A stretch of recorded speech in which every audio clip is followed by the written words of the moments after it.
বিকালের নাস্তায় এরকম এক বাটি ছোলা ভাজা না হলে কিন্তু আড্ডাটা ঠিক মতো জমে না।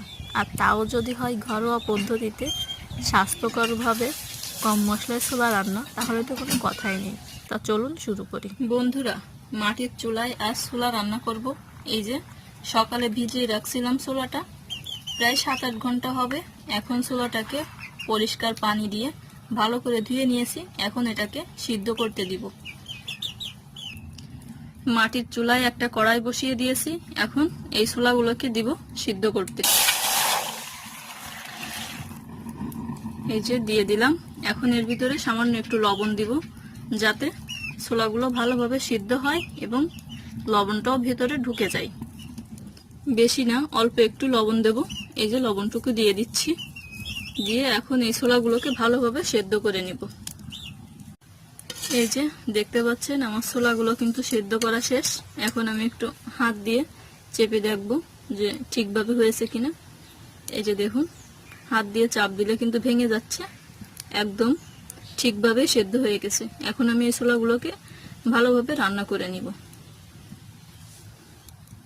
রান্না করার আগে ছোলাগুলোকে পরিষ্কার পানি দিয়ে 2-3 বার ধুয়ে নিব। ছোলাগুলো রান্না করার জন্য আর একটা কড়াই চুলায় দিয়ে দিলাম। দিয়ে একটু তেল দিয়ে তেলটা একটু গরম করে নিচ্ছি। আর ছোলাগুলো রান্না করব কিন্তু একদম পেঁয়াজ দিয়ে, মানে পেঁয়াজগুলো বাটা না, কাটা কাটা পেঁয়াজ। এই পেঁয়াজ দিয়ে রান্না করলে কিন্তু ছোলাগুলো খেতে অনেক বেশি মজার হয়। আর এভাবেই রান্না করে আজ আমি আপনাদের দেখাবো। এই যে পেঁয়াজগুলো দিয়ে দিচ্ছি।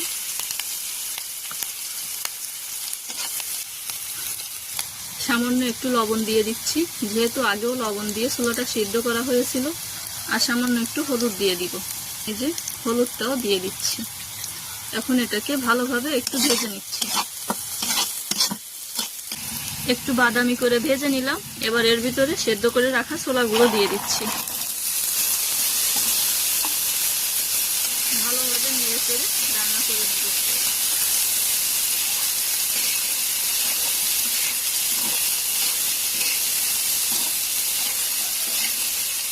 আমার ছোলাগুলো কিন্তু রান্না করা শেষ।